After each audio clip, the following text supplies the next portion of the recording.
I Want to Jump Like Dee Dee, with me, Giles Sibbald, is the music podcast that does music a bit differently. I'm talking to some incredible musicians, DJs and producers about how they use an experimental mindset to fuel their own creativity, pursue new challenges, overcome fears, bounce back from mistakes. There's a world outside if you want it. This lyric from my guest 2015 song Oh Sheena kind of sums up the desire of him to find the positive in life, to make the best out of the good times and the best out of the tough times. He's someone who embraces all sorts of influences to produce a music that's full of honest emotion, positivity, and that kind of slice of life storytelling. And I think that's what makes him so relatable. He cut his teeth in New York's hardcore scene, has been a linchpin of the, that kind of diverse live music, dive bar-esque and neighborhood scene that's for me is kind of quintessential New York, and so important to our community, music and cultural heritage. And as you'll know, that heritage has kind of been under attack for years, and never more so than the past few years. And he's put a huge amount of energy, investment, and love to give it a future in that beloved New York.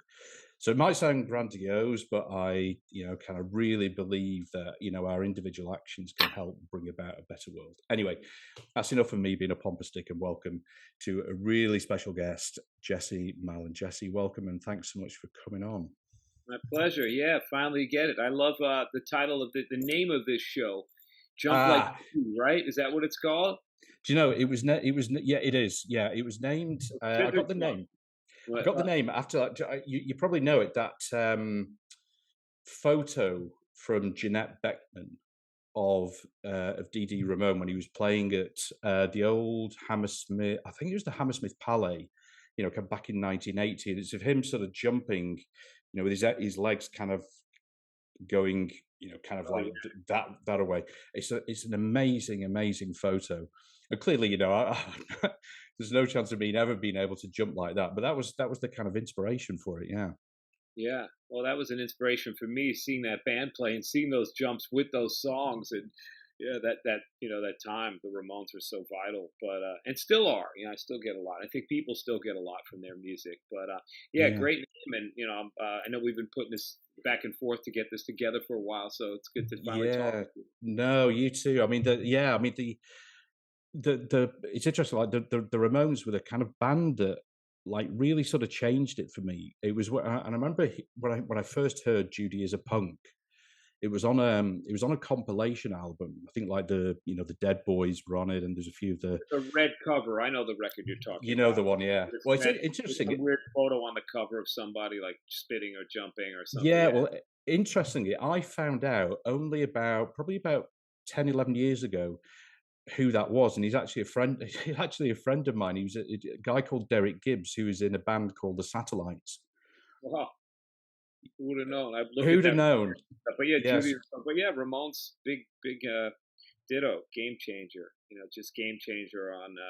Wow, I can write songs. It kind of moved the process along a little bit quicker instead of, sitting in a room with a teacher and learning all these scales and lessons and big famous corporate rock band songs that you could kind of sit down and just take a few chords and express yourself. I think that was really Well, I had when I was a kid. I mean, I'm 54 now. So when I first saw I first saw the Ramones in about, I think, 85, 86. It was like around about this sort of the Animal Boy tour. But sort of before then, I was sort of classically trained. So I kind of like had this real, on the one hand, that side of it, and then on the other side, I just had this love of punk rock. I loved some of the Clash, the Ramones, and I loved all the a lot of the US stuff. I really loved. Got into Black Flag and Bad Brains and stuff like that. And then I was going to have to practice my, kind of classical music. It was really weird. It's a weird balance, but yeah, they're different art forms and appreciated and valuable in different ways. And I think of the Clash, the Ramones, and the Pistols in the late '70s when I was really young.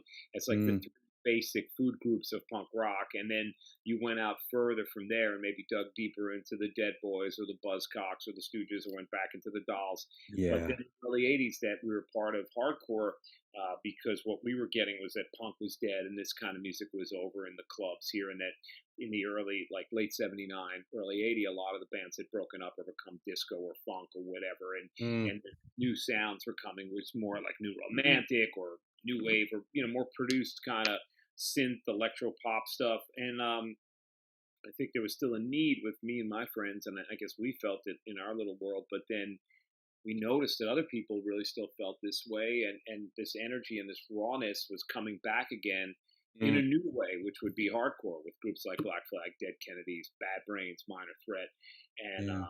in our own little way, the scene in New York in the early '80s that I was fortunate enough to be part of in the beginning, with a band called Heart Attack, and Mm. just but it was different. It was quicker. It was a different look. We had different things to sing about.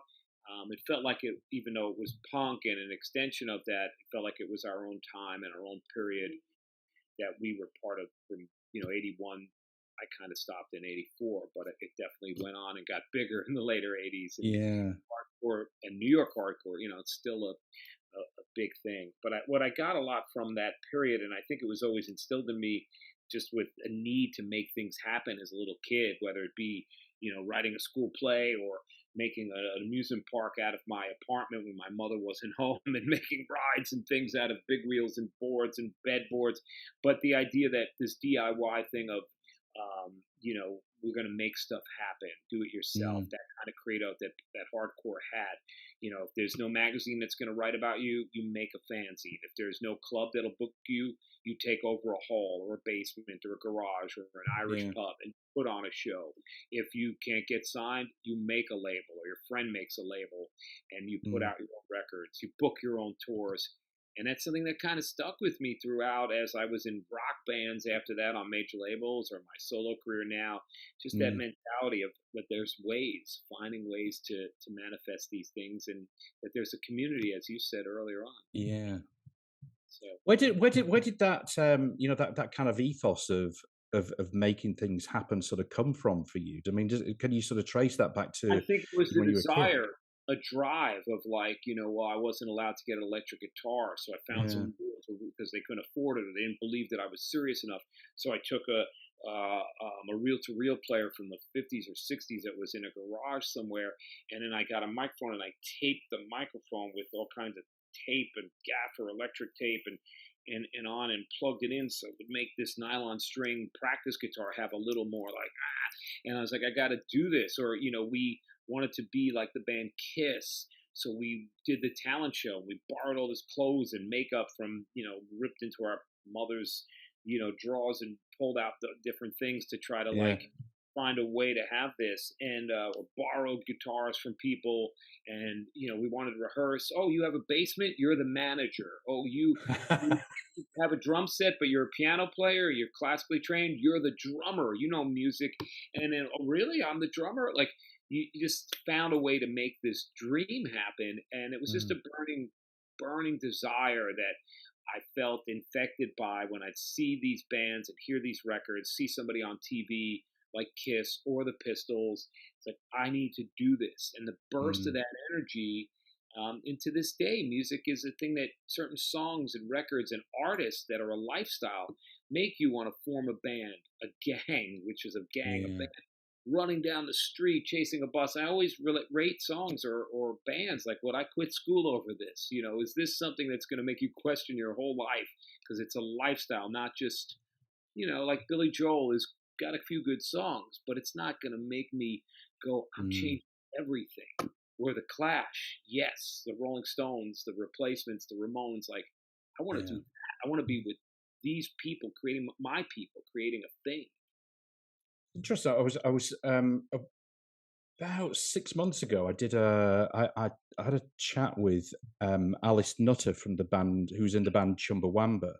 Okay. From sort of back in the '80s, like I don't know if you know them, like a kind of UK Leeds, kind of like anarchist Yeah, about. they came out of the Crass Records thing with John Loder and all that stuff, and they were put out by that. But they actually ended up having a hit song, which was They did, which is nobody, Crass didn't have many hits. They sold a lot of records, but I was familiar with that scene. In fact, my first solo record came out on One Little Indian, which is now One Little ah Indie. Derek Burkett, who was in he was in Rudimentary Peni. yeah He's that label, but Crass and Crass Records, again, DIY, had a big impact on us. yeah More of the philosophies and the booklet and Christ the album and the artwork in their things and their lyrics and their stance, more than the music. Though the music is pretty cool and hip and pretty raw, but that was yeah. another that spoke. I mean, it was a lot of information coming, and it was coming pointed at you, but It they was were. Crass were interesting, because like you mentioned about about the artwork, which is like really, sort of G's artwork, really sort of distinctive and kind of like just sort of hits you in the face. And like sort of back in those days, and that's the stuff that you saw first. That's all you had. You didn't have like you you have the couldn't music. turn up. You hung up that Crass poster with from G Sus with the fingers, dismantled fingers, body parts hanging on a Yeah, barbed wire fence, and it yeah, said, "Your country needs you." And you looked at that, and where they said, "Fight war, not wars." There were things that provoked feelings and thoughts and questioning things, yeah, and feeding of the 5,000s and penis envy. yeah, Feminism, female vocalists now they switch vocalists from a male to female, and they're dealing with women being objectified and just mm, all the oppression of that women have become as these subhuman sexual creatures, the way they're seen in society and in consumerism. So suddenly mm, these ideas are there, and it's through music. And the Clash, again, they were on CBS or Sony or Columbia or Epic, whatever major labels they were on around the world. They were mm, like Bob Dylan, were able to take these radical messages, like John Lennon with Imagine or Give Peace a Chance, and go through the mainstream and reach the kid in the suburbs that might not be able to be at the hip record store or the yeah, alley, and get these ideas out and yeah, inside the system. And I think the Clash are able to do that with a sense of humor, mm. rock and roll, and with an energy that wasn't preachy, and it still had some swagger, and it still had some fun mixed with it. So it wasn't like going to school full on. It's interesting.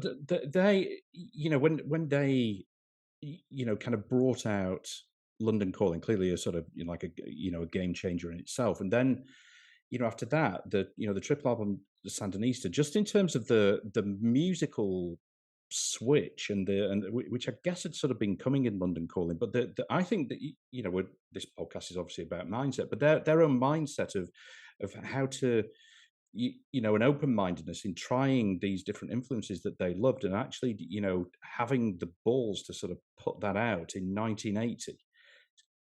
Very brave. Really I grew brave. up on them. I didn't go to the Bonds shows because I was too young to Mm, understand how wide and open they were. mm, Previous to that, they taught me on things, politically and musically. I'd learn about soul music or Montgomery Clift or yeah, the Tao of Love and Sex, a book that Lovers Rock inspired me to, hearing that song to check out this book, or yeah, Lee Dorsey, or New Orleans soul, or whatever, like tons of stuff, and mm, reggae and ska, rockabilly.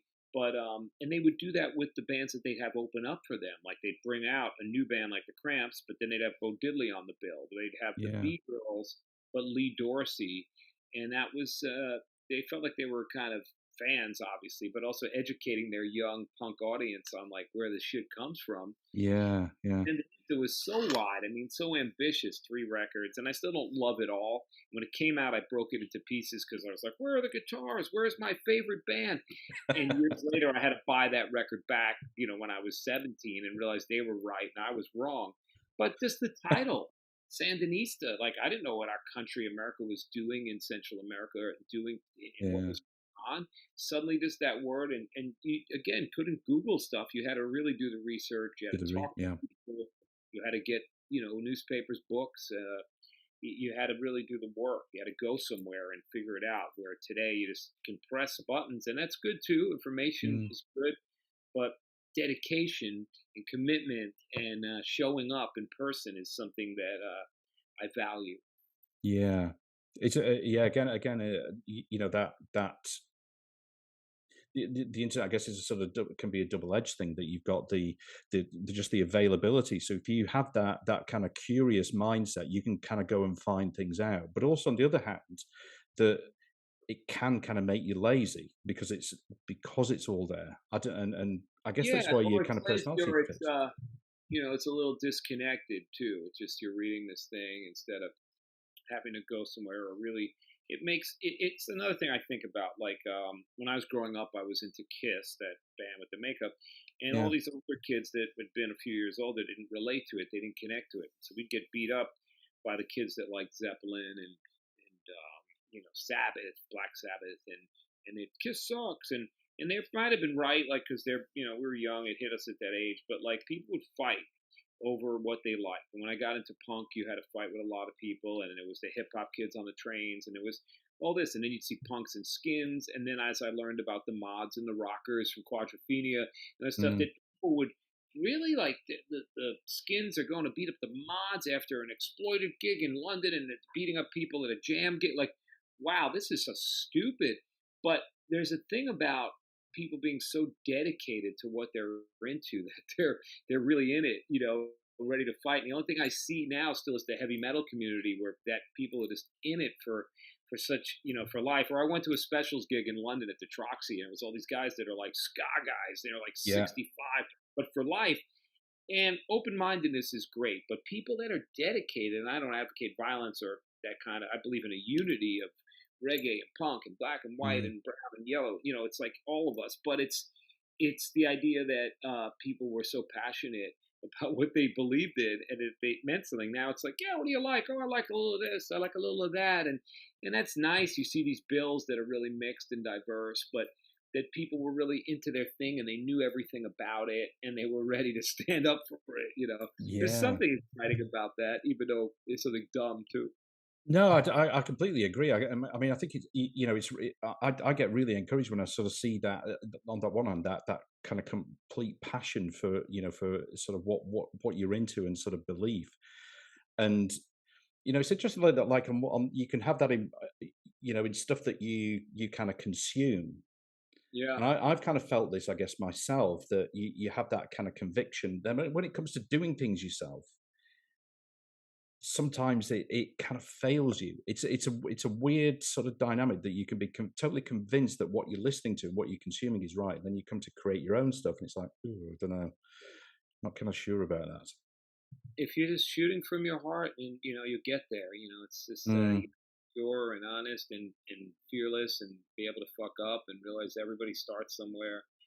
I mean, you learn too the evolution. I mean, punk rock. Yeah, I don't know if I want to exactly wear the same clothes I wore when I was 15 and listen to those same records, but I think you learn that punk, it's a lifestyle. Like I was saying, it's an attitude, it's a yeah, mentality, it's a freedom, it's individuality. So Neil Young to me is punk rock, or Jerry Lee Lewis, or Johnny Cash, or Emma yeah, Goldman, or Lenny Bruce, or like different things that are out there, and new things where people are free to express, and they push the boundaries. So it doesn't have to be yeah, a distorted guitar and a mohawk. There's other ways that it comes across, and I think it's just being open and being relevant. And the world is a fast, crazy changing place right now, and some people mm, can't keep up with it.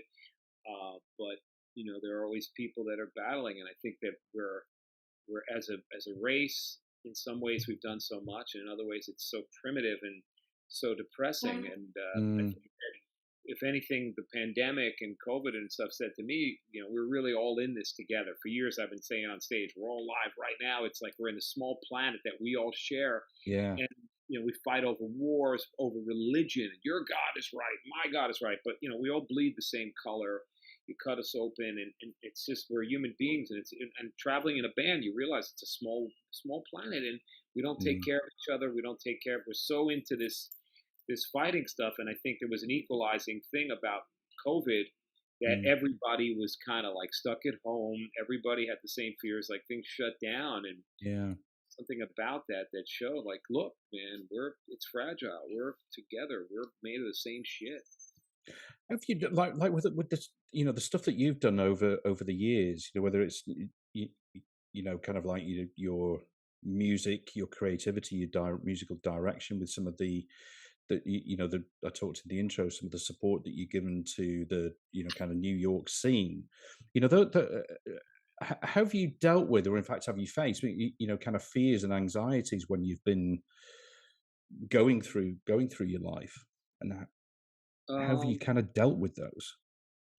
yeah, I mean, definitely you have your nights where you can't sleep and you think about things, or you have your mornings, or if you're hungover, or you come out of a real high point to something you worked at and didn't go that way, or I think we all have our conditioning from childhood. I still Mm, get stomach aches on Sunday nights because I have it built into me. I have to go back to school, but I don't, and I do yeah, my homework or whatever. You feel my mom, raised me and my sister, and we didn't have a lot of money, and sometimes they shut off the electricity, or sometimes we didn't have food in the fridge, and sometimes I get a feeling of like, wow, I'm going to go under. Or, what is this? I have this, even though I could have saved up from work some money and things seem okay. I always have this like, oh shit, like stuff could go. So we have stuff from our lives, our paths and journeys that we've had and how they affect us.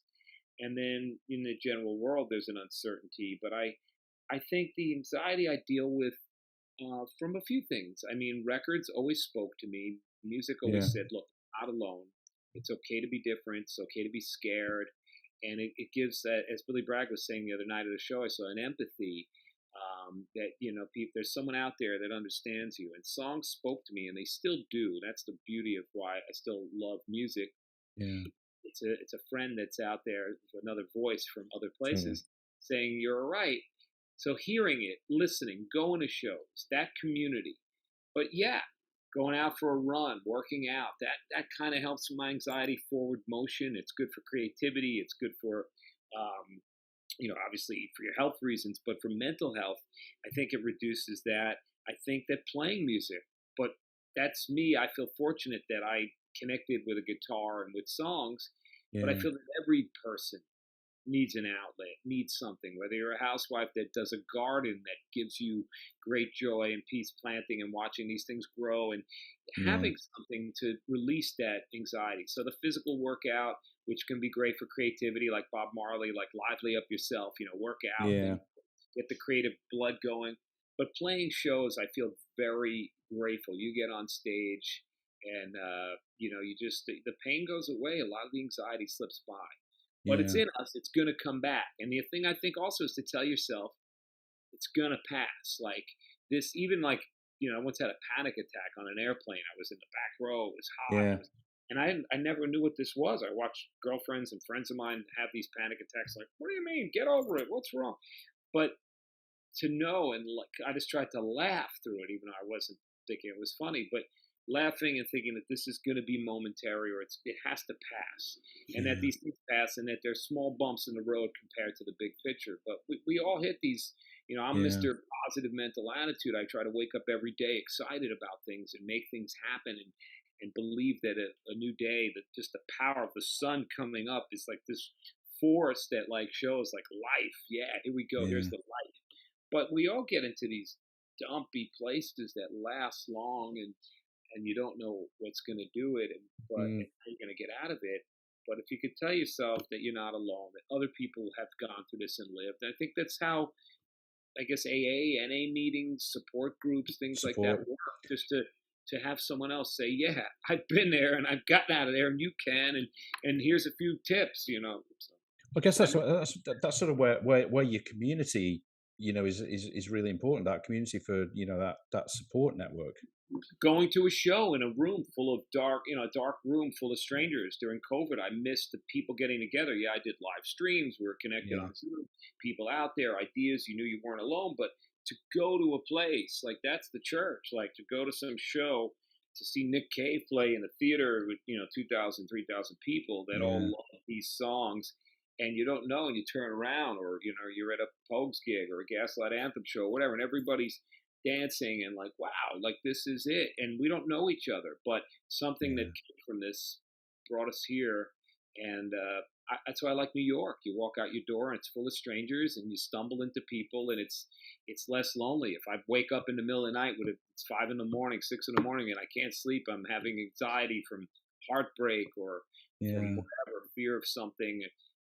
I go out and I walk the streets and I walk and I get simple. Sometimes it's also good to go when things seem overwhelming, just to break it down and go, I'm just going to watch one of my favorite old TV shows, or I'm just going to make a little bit of food I like, or I'm just going to look at some animals and look at some critters running around the street from pigeons to squirrels to cats and dogs or whatever, and just get small, like they say, and just try to appreciate the little stuff put on a record and not look at everything in one big shot and be humble. I don't know. It's not easy. No, I remember years, probably around about two 2007. So we're talking about maybe 15 years ago. I wasn't in a sort of particularly good place myself. I remember reading a book by it's a Buddhist leader who died recently, Thich Nhat Hanh, and it was called The Art of Power. And I guess it's getting into that sort of mindfulness thing, but it really resonated with me and it was one piece where he just said, take your time when you make yourself a drink, a cup of tea or coffee or whatever, just sit there and just do that. Just do that. So it's, go back to what you're saying about just do the simple things and just think about that.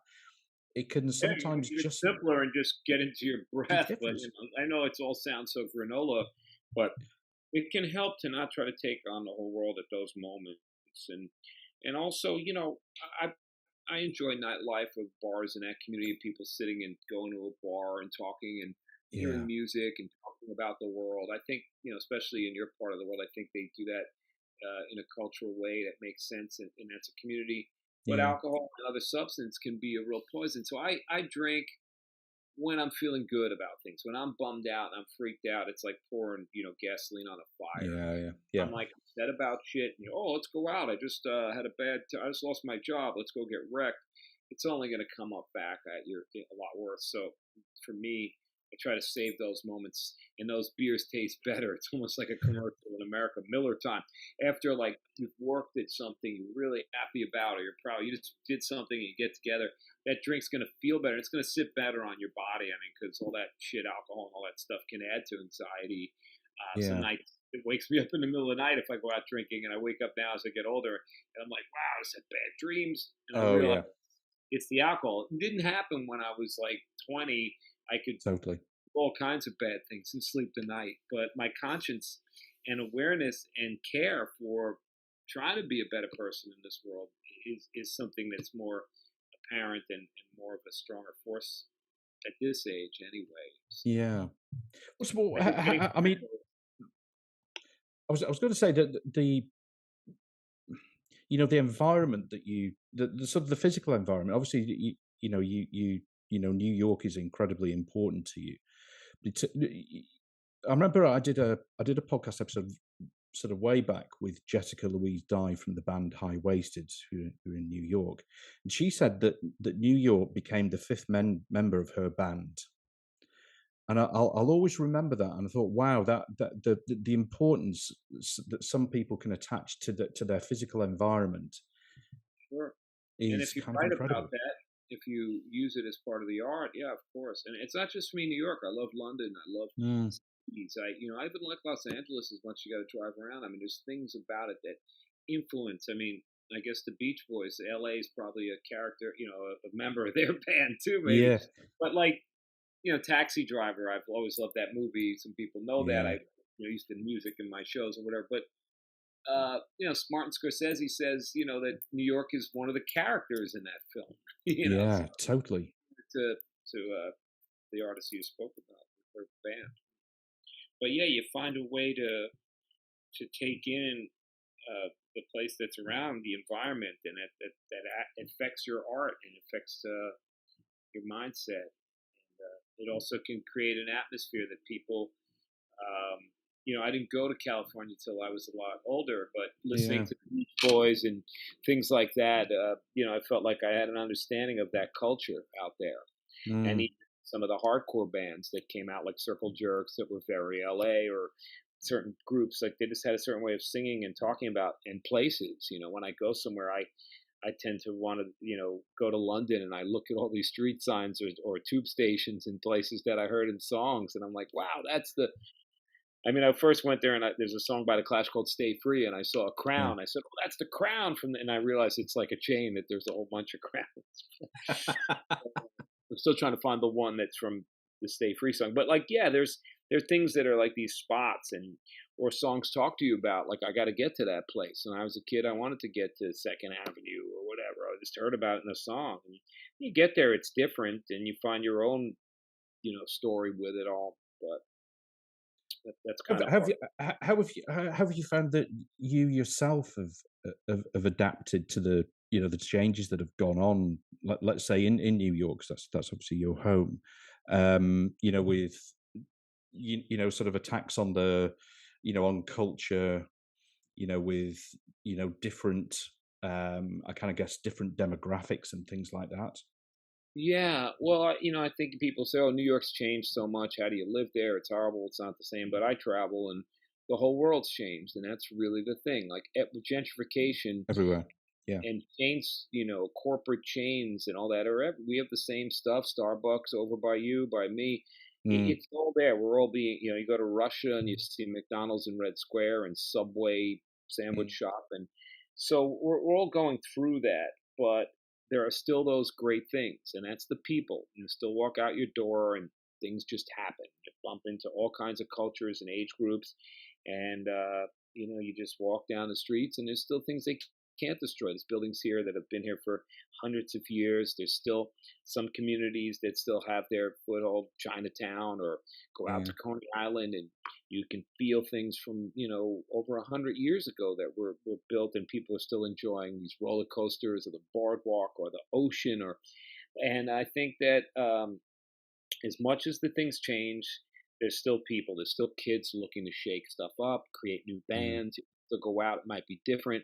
Maybe they've moved to Brooklyn and then to Queens and all these places that we grew up in that were boring, dead towns, yeah. suburban, outskirts are now cheaper rent. So that's where the gallery is. That's where the subversion is. That's where the punk club is, or the, you know, drag club, or whatever, transvestite, whatever things that were wild in the city then, they're on Mm, another level, and you have to be open minded, and maybe they're going to be different as you go. But if you look, I think you can still find the art, the excitement, and it's in a different way. it's a But different way. not be cynical about it. And it's hard at this age or at different ages where people say, well, it's not the same as when I was. And I could go on for days about how great it Totally. was, how Yeah, yeah. different it is, and be very negative. And sometimes it's funny, but, but, you Yeah. know, but you got to live in the moment. I just saw the David Bowie film, and he just talks in this film that, forget the guy, Morgan, forget his last name, the guy that did the couple the Stones film and the Nirvana, but the new Mm, Bowie film, Moon Age Daydream. And mm, interviewed David Bowie. He didn't make this film; he's gone, and so it's a composite of stuff. But he really says, like, I don't waste a minute, don't waste a day. It's like the Warren Zevon, like, enjoy every sandwich. But it's easy to do, I guess, when you're David Bowie and you say, I want to paint today, I want to sculpt, I have all this money and time. But even still, like, to go and walk down the street or go to your deli and see the guy you see every day in there, and that you have a rapport with, and go, wow, this is going on right now. Like, we're alive. Like, this is part of it. Like, hear the rhythm of the streets, and find the the beauty in the change, in yeah. the wreckage, in the find the humor in it. You got to be able to laugh at shit. If you can't laugh at how fucked up stuff gets, then it's going to be even more fucked up. It's So it's gonna be a long and bumpy ride for you. No, I completely agree. It's almost like just having that principle in your mind about you're in the present, and just kind of live for it, and yeah, make the most of and those be able to look times. back to and have a sense of humor at yourself. And what they say, tragedy plus time is comedy. It's like things that are really intense are going to pass. You're going to be sometimes, you'll be laughing at something that was killing you. We've all been through heartbreak, most of us, and breakups, and then in time, if you're open, you can live again, and know that you will fall in love again if you want that. Or there Yeah, are other people out there. I've been devastated as a child, like this is the only person, the love of my life, and yeah. I'll never get past this. And then realized that I've had that conversation with myself several times over several different people. So it's probably me that gets to that really sad, scared, lonely place. These people are wonderful, but It was they're kind of like that talking about Nick Cave, that that letter that Nick Cave wrote to a fan after his son died. About the basically the Yeah, intertwining of love and grief. They're there.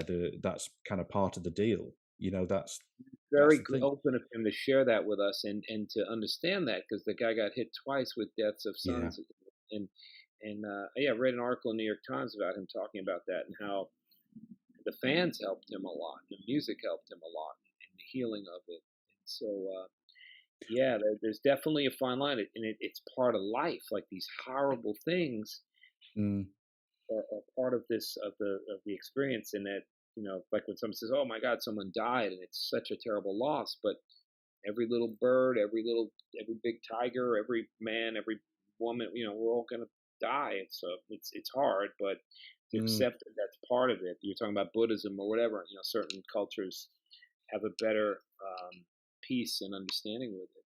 I Well, guess. I guess it kind of takes us back to what Joe Strummer said about people. That without people we're nothing, and I mean it's trotted out a lot, but the reality is there for you to see. We're kind of social creatures, and without people in our lives, we are kind of just shadows, really. Yeah, as much as you want to say, fuck everybody, I'm staying home. I don't need this. I don't need love. I don't need relationships. I don't want to go out and do these things.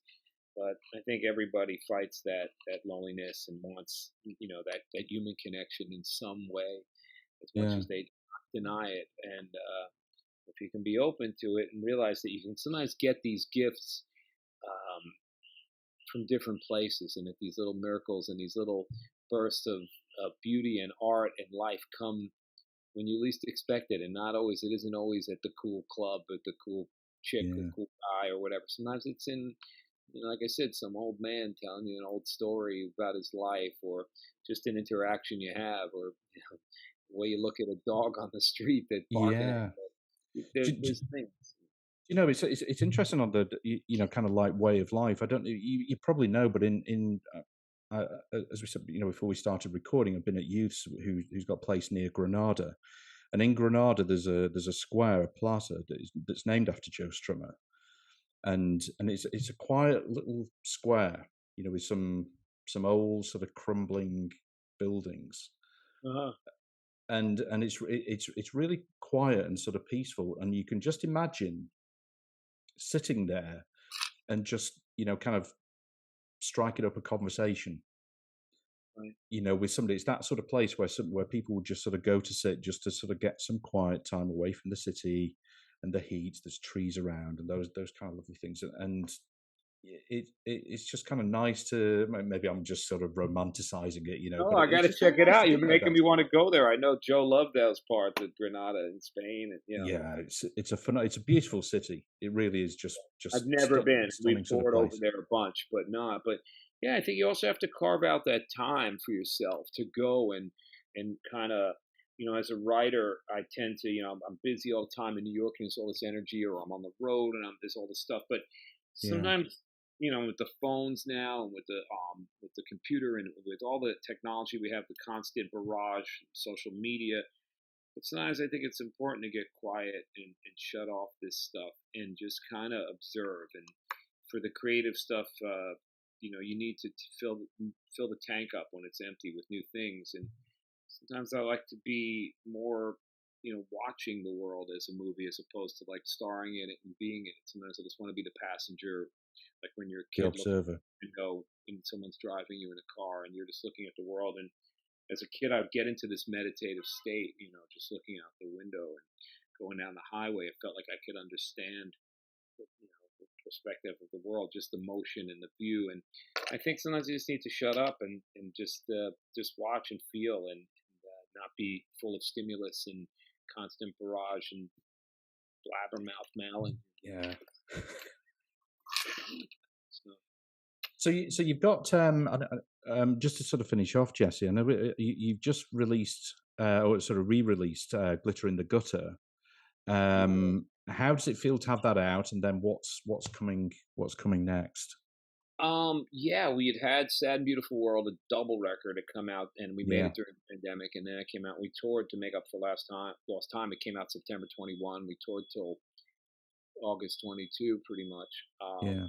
And then Glitter in the Gutter had been lost. It was a record I was very unsure of because, well, it'd been out of print. Adeline Records had it, and then they went out of business, and they gave me back the record. And so Wicked Cool label here decided in the States to put it out, and we revisited a couple things, made a few changes, added a track or two, and yeah, it's been nice. Did a show in New York, show in LA, and it seemed to be a record that was a little different in my catalog, a little more of a rock record, anthemic Yeah. kind of record. And it's been nice having it out there. I got to get a vinyl copy and listen to that and see them in the pink colors. But coming up next year is the 20th anniversary of my first record, and kind of my first bit being a solo artist, which was scary Yeah. to me.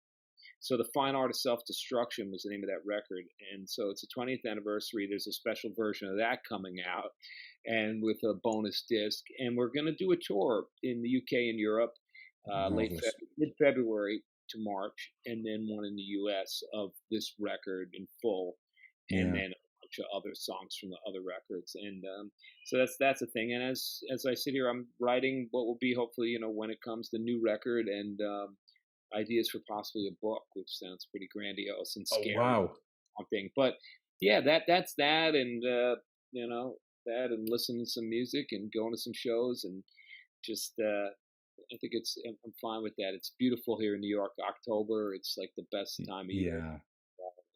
I'm glad the world is open and back in a lot of ways, and that we're near people again and able to go out and do those things that we love. Yeah, for sure. Yeah. I mean, I think a book sounds a fabulous idea. I really do. Yeah, I'm trying to balance. Like, I don't want to make it like just like this rock book. Like, and then I Yeah, talked to Joey Ramone, and then we saw Kiss play, and then we did this. Like, I kind of want to do like this slice of life kind of basketball diary. I don't know. I'm trying to figure out how to do this, and I'm scared as hell. But I'm gonna keep working till I figure it out. Hopefully. So.